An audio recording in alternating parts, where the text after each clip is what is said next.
All right. So who's ever been to a concert? Can I have a show of hands, please? All right, it's good covering. And have any of you heard of Songkick before? All right, cool. Great, so I'm going to take this time today to tell you a bit about some of the things that I've learned as a PM over the last sort of decade or so that I've been a PM. And kind of what I've seen being in teams and observing other teams is that the best PMs do everything in their power to deliver the most they possibly can for their customers. So these are some of the things that I thought that I wish I would have known earlier in my career to help me do some of that stuff. And really the kind of the background for all of this is that Songkick in the last few years that I've been there, we've grown our audience and our ability to get fans to concerts over 10 times. And really data and how we use insight is a huge part of what's enabled that change. So I think for everyone who's a product manager working in technology, working in consumer product and product-led companies, it's a really exciting time.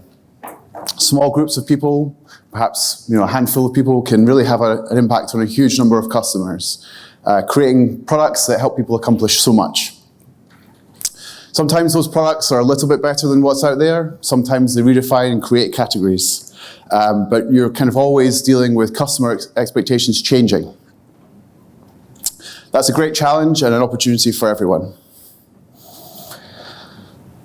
So this is how do you deliver the most you possibly can for your customers? This is the challenge for every company. With infinite time, people, resources, there's a really good chance you will deliver the best you possibly can for your customers. But for those of us who aren't in that world, how should you try and do the best you can? I was at a conference a few months ago, hearing a product manager from Monzo talk about their approach to product and really how they see speed as a habit being central to what they do. The inspiration is that the fastest companies, a premise that the fastest companies win. And it got me thinking about what we do at Songkick to help us build momentum and deliver for our customers. So yeah, if you've not got the Songkick app, I'm not going to make you download it now, but please have a look at it afterwards. It's hopefully a really useful utility to help you go to concerts. And that's central for what we do. We want to make live music easier for fans. Every year, our website's used by hundreds of millions of fans, and our native apps aim to make it effortless to go to live music. So to start with, I want to talk to you about the team, how we think about product, how we set our company up to deliver the most we can for our customers. So this is the unit of, I guess, our organization that we think about that really gets things done for our customers. We currently are running 3 or 4 product teams who are autonomously making the most for their customers, led by a product manager, tech lead and design lead, and staffed across the company to make them work autonomously. One of the things we do is change things up frequently. So every quarter we refocus, we think about new problems, we think about new areas to get into. And this really allows us to upskill as a company, think about how we get new thinking on problems, and make as much progress as we can. If you haven't, I'm sure lots of people have heard of Marty Kagan and his Inspired, but also his Silicon Valley product blog. This is like our product manual. If you want to understand more about how we think it's great to run teams, what product managers do, what we ask of the rest of the company at Songkick, that's really where to start. Thanks. Central to a lot of this is that the idea of an idea meritocracy, that the best ideas should win, whoever suggests them. When you take that and combine it with a team that can work autonomously and solve problems for their customers, it's a great cocktail that can do a lot of damage. So to the product manager, for a product manager, this is a great opportunity, great environment to work.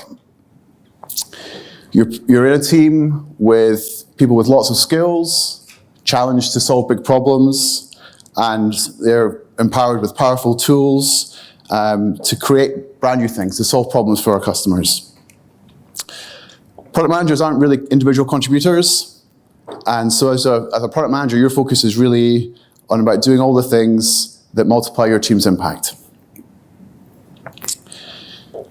There's a real challenge in being a PM that you're here to do more than just the logical thing, the thing that perhaps the engineers are focusing on next. But also your approach has got to be better than a buzzword-laden brief from an exec.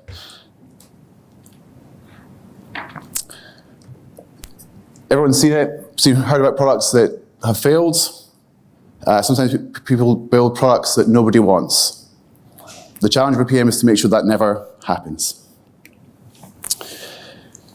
So this is a quote from, a potentially made-up quote from marketer David Ogilvy, who a very famous marketer. And this is almost the central challenge of product. Just asking the customers what they want isn't going to help you build the best product for them. Customers are fickle, and often you'll think that they exist to confuse you. So wading through this constant uncertainty can be quite a daunting place to be. At times it can be really brutal, seeing something you thought was a surefire winner crash and burn. And so whether you're looking for your first or your millionth customer, teams have to work out how to conquer this challenge.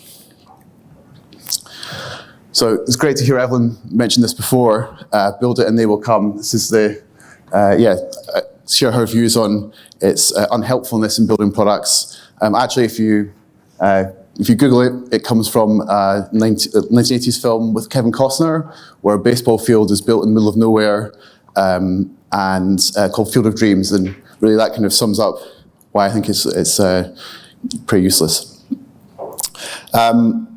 But this is kind of what I see companies do a lot. The roadmap that the company has becomes a really safe place, and the teams use that to use it as a comfort blanket to get through the challenges that they have. The grand statements about what the company is destined to achieve sometimes become platitudes. And it kind of in practice means two things. One, you start by solving the problems you see, and sometimes you defer big issues to the future. Second, it really focuses you on valuing the quality and the quantity of the solution you build, not the problem you're solving. And it can often be hard to see the impact of what you produce.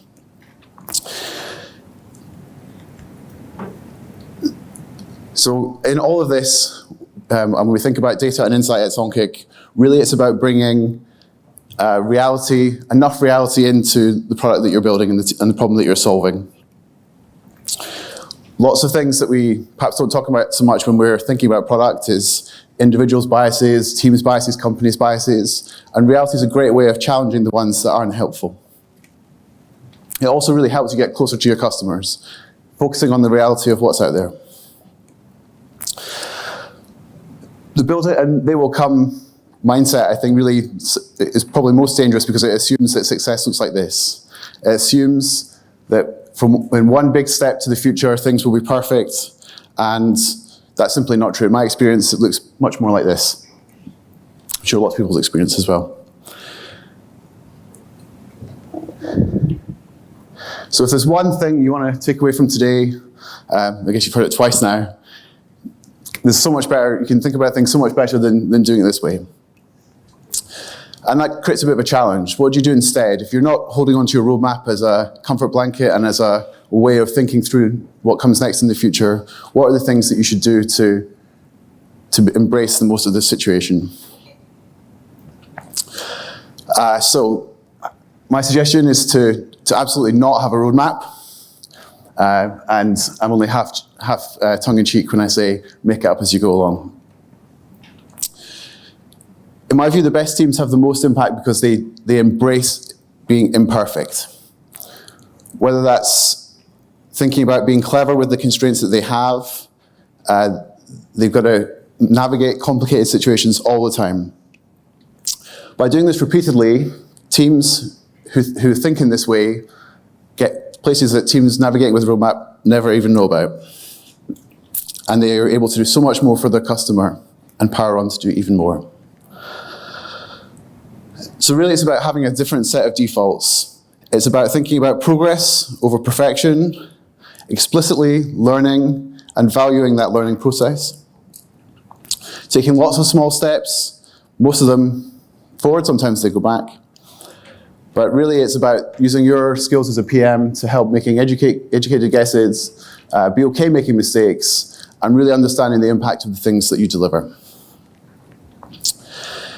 And kind of central to this is the premise that you're doing enough. Perhaps it's enough UX, perhaps enough marketing, perhaps enough strategies in your product. But this is the challenge of approaching a mindset where you're not just thinking about the roadmap. And it's a pretty hard challenge. Teams at their best are diverse groups of people coming with different mindsets, different experience, and valuing different things. They don't always agree on things, and your challenge as a PM is to find enough. Deviating from that enough takes you off that best possible path for your customers. So, I guess the premise of what I'm going to run through quickly is sort of 5 ways of using data, using insight to help us deliver better for our customers. These are the 5. I'm sure some of them will be familiar, but I'll race through them. So the first one, the first injection of reality to your products and your team should be about measuring the health of it. This is a 500 startups framework called Pirate Metrics, which is a great way of breaking simply down into how you create customers. It's really great to navigate into the best possible opportunities you have to do more for your customers, whether that's thinking about acquiring more customers, finding that amazing first experience, understanding how you retain your customers, and then create revenue and onwards customer creation. This is a fairly old way of, we've mapped this out, but you kind of understand the various flows that your customers take through your product, and really understand what are the key metrics that drive your business. The second one is really thinking about your mindset as a PM.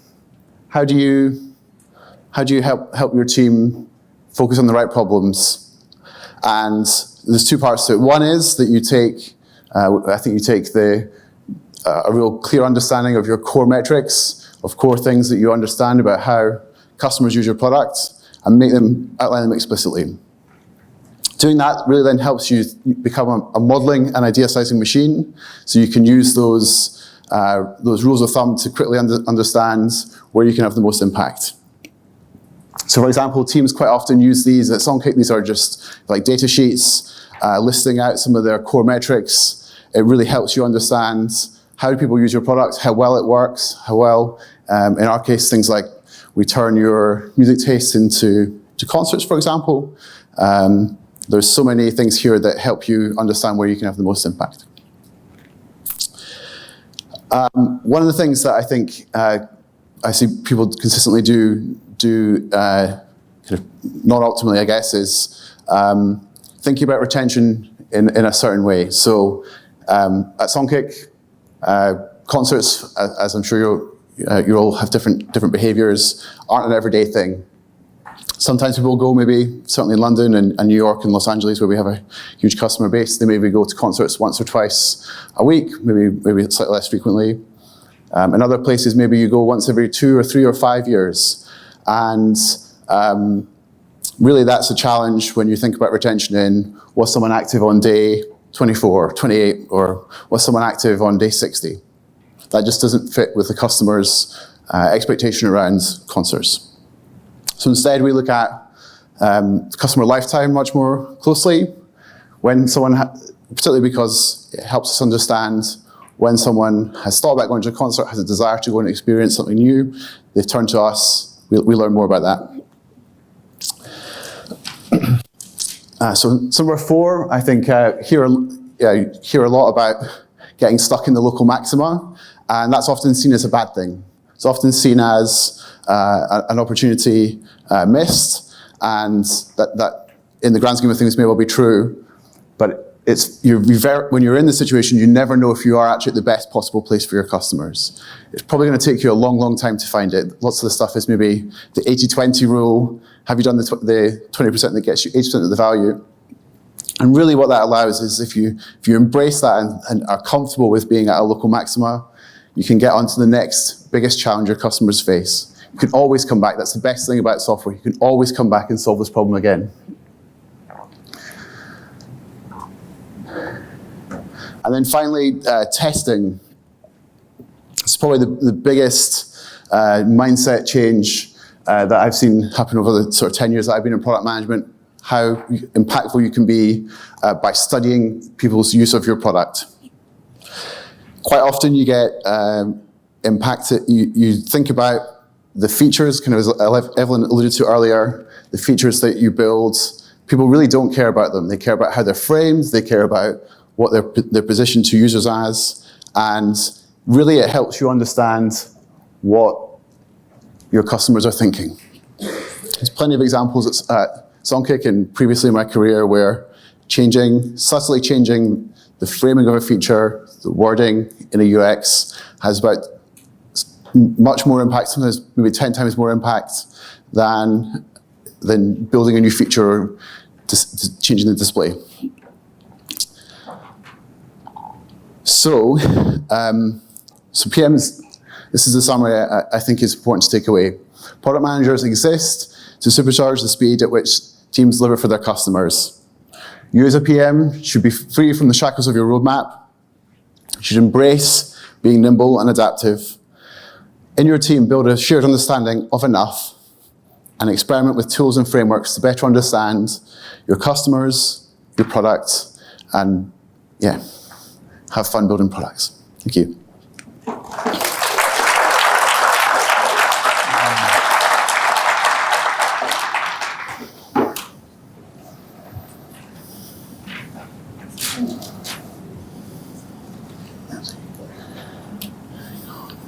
Excuse me.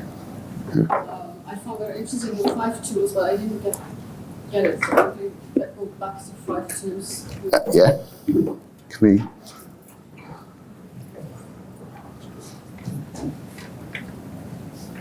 Can we go back to the slides, please?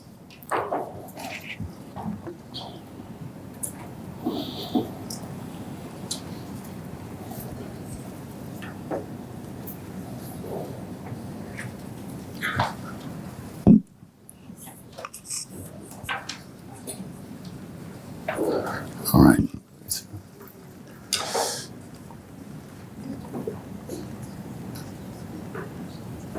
These are the 5.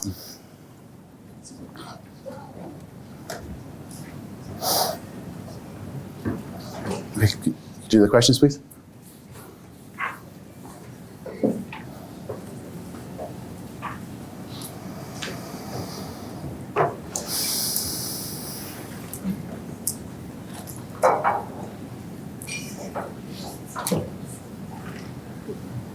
Okay, so the first question, balancing short-term milestones to learn quickly with the need to build for the long term. So probably more of the focus for the long term probably comes in the problems and the kind of quarterly planning process that we go through. So, for example, in a quarter we might look at how we grow our engaged audience. There may be some things in there that we know are short-term opportunities that we can use to learn about the big ones. But really more of our strategy comes in picking where the teams focus and with the teams working at where they want to spend their time, which gives you that kind of long-term element. PMs challenged enough. So part of what we do as a company is plan every quarter, and that allows us to really get people working across our teams. So whether it's, I guess a lot of what I talked about today is kind of maybe more the consumer side of what we do. We work with a range of industry partners as well, and so there's a kind of as well as tools for artists, and really that's really getting exposure to all those problems builds you a great understanding of how to have the most impact at Songkick. And so taking someone who's perhaps got some more consumer experience and getting them into an artist-facing problem or an integration problem with some of our industry partners kind of broadens their skills. And more generally, just like the PMs and the teams are challenged with big problems to solve. We never dictate to teams what they solve. It's what they build. We really help them think about the problems that they solve and what the impact they will have on their customers. So with customer-facing teams, the product team is customer-facing. They are thinking and working with customers all the time, whether that's through surveying, thinking more about how they perhaps explore cheaply some opportunities for thinking through what comes next, whether it's also more in depth, whether it's taking on longer research studies with perhaps super users, perhaps new customers that we haven't experienced before. We have a space in our office that allows us to bring people in, put them behind a two-way mirror, and really experience working with customers firsthand. I suppose the third part would be our community and partnerships team. They're working with customers, solving problems for them all the time, and we bring someone from that team onto every product team to keep them in the loop with things they're seeing come in from customers, engage with facilitating those opportunities to connect. So we do as much as we can to remove the barriers between teams and those customers. So being obsessed by roadmaps, I think one of the things that I saw when I was getting into product early on was really that some of the product leaders I worked with were really obsessed by the roadmap, obsessed by the next feature that was coming, the next bit of product, the next thing that was out there. And actually the use of data, the reality that is out there was something that they were not that familiar with. So, for example, one of the first product problems I worked on at Halo, sort of a black taxi app a few years ago, was around user acquisition. We're working a lot on growing marketing, spending marketing dollars to grow our passenger base. And actually, at the start, we didn't have any knowledge of how well that converted to people actually getting into cabs.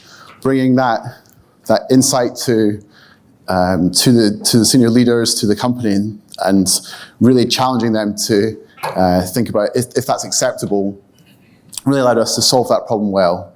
It had a huge impact on how effective we were at spending, how much that brought to the business, and those kind of opportunities are things you should seize on to make the most for your, make the most of moving away from that mindset on roadmaps. So the teams we generally set teams up with a kind of OKR structure. So perhaps at the start of a quarter, we might focus on user acquisition as one of the sort of high-level objective, and what we really give the teams perhaps 2 or 3 weeks to really understand how things are, how that's working for the company now, what problems they see that are there, perhaps go back and look at some of the historical research we've done on how to solve some of these problems, the impact we've had before. And the team then runs with an OKR for the quarter. So it might be broken down into different key results. One of the things we've really changed in our approach is going from having a single metric that matters to this OKR. And really that empowers the team to solve the problems that they see that are out there. So prioritizing is done differently by every team. It's led by the product manager. The buck stops with the product manager. But really it's about empowering that team to have enough structure to really help them prioritize without kind of dictating it. Thank you.